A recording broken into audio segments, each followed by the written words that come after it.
यह एकमात्र संदेश ही नहीं बल्कि पूर्व चेतावनी है उन सभी जागृत आत्माओं के लिए जो सही दिशा में बढ़ रहे हैं, ताकि वह खुद को पहले से उस स्थिति के लिए तैयार कर सके जो होने जा रहा है। आज किसी भी कारण यदि तुम इस संदेश तक पहुंच गए हो तो भाग्यशाली हो। इसे पूर्ण रूप से समझे बिना मत छोड़ना। जब तक परिवर्तन की डोर मानव जाति के हाथ में रहती है, वह विनाशकारी कार्य करता ही चला जाता है। किंतु जैसे ही वह डोर प्रकृति अपने हाथों में पकड़ लेती है, सब कुछ स्तंभित दिखाई पड़ता है। मेरे प्रिय, आने वाला समय में कुछ इसी प्रकार होने जा रहा है, जहां सब कुछ स्तंभित, भ्रमित और विनाशकारी दिखाई देगा। ब्रह्मांड के कुछ ग्रह अपने ही स्थान पर स्तंभित हो जाएंगे। बुद्धि में भ्रम और हिंसा उत्पन्न करने वाले ग्रह अधिक ऊर्जा में होंगे। सूर्य अच्छे और बुरे ग्रहों के बीच की स्थिति में फंसा हुआ महसूस करेगा।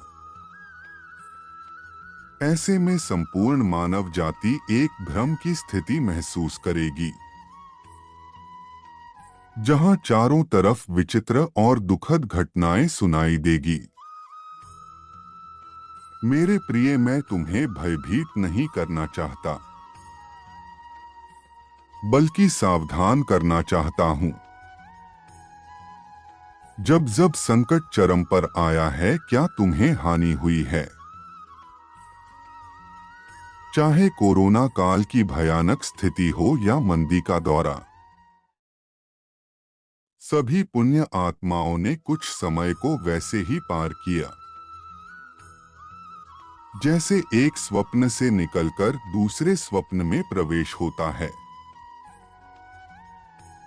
ठीक ऐसे ही तुम इस समय से निकल जाओगे।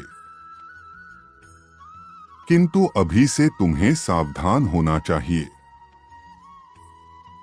जीवन हमेशा एक सा नहीं रहता। परिवर्तन को स्वीकार कर ही हम अपनी हताशा, निराशा से उबर सकते हैं और समय के साथ चलकर अपने जीवन को सुखमय बना सकते हैं। दरअसल परिवर्तन को स्वीकारना ही हमें गतिशील बना सकता है। परिवर्तन को स्वीकारना साहस का काम है, क्योंकि इसके लिए गतिशील, कर्मशील होना होगा। जीवन में आई मुश्किलों से संघर्ष करना होगा। संघर्ष ही हमारे जीवन में विकास के बीज बोता है। दिसंबर 2023 मूल्यांकन का समय है, अर्थात अपने कर्मों का मूल्यांकन और ईश्वर की स्तुति, ताकि संपूर्ण समाज इस भयानक स्थिति से सहजता से बाहर निकल सके। ऐसी स्थितियों का निर्माण होगा कि लोग एक दूसरे के विरुद्ध खड़े होंगे। कहीं लोगों का स्वास्थ्य खराब होगा, तो कहीं अचानक धनी और प्रभावशाली अपनी शक्ति का पूरी तरह प्रयोग करेंगे। ऐसे में तुम्हें मौन रहते हुए अधिक से अधिक ईश्वर का स्मरण करना है, क्योंकि तुम्हारे लिए वर्ष अंत के साथ ही सुखद अध्याय शुरू होने जा रहा है। बस यह माह सावधान रहते हुए स्वयं को ईश्वर के चरणों में समर्पित करने का समय है, ताकि वह तुम्हें उसी प्रकार बाहर निकाल ले, जैसे मां बच्चे को आंचल में ढक लेती है। एक और बात जो स्मरण रखने योग्य है कि इस ब्रह्मांड की स्थिति का प्रभाव संपूर्ण मानव जाति पर पड़ने जा रहा है।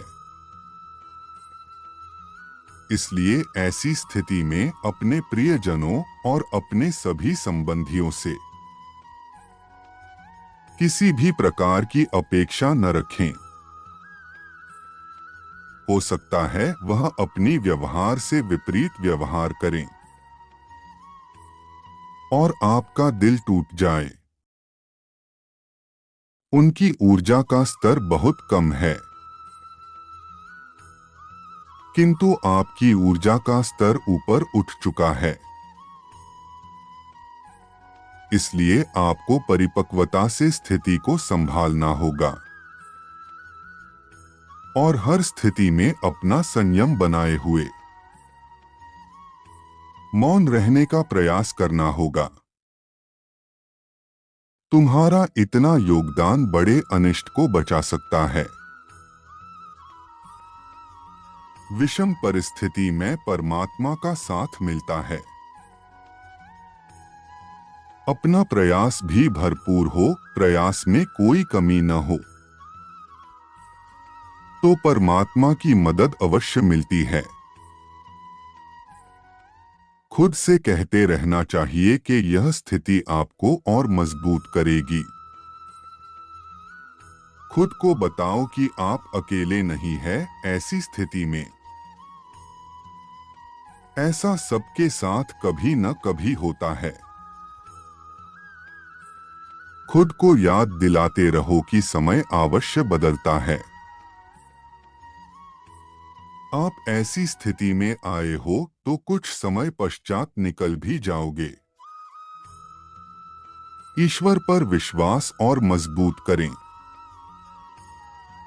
क्या तुम इसके लिए तैयार हो? यदि हाँ, तो तुम्हें उपहार स्वरूप नवीन वर्ष के साथ एक नवीन जीवन मिलने जा रहा है, जहां तुम्हारी सारी इच्छाएं जो क्रमबद्ध तरीके से लिखी है पूरी होने जा रही है। वास्तव में असली जीवन उसी का है जो परिस्थितियों को बदलने का साहस रखता है और अपना लक्ष्य निर्धारित करके अपनी राह खुद बनाता है।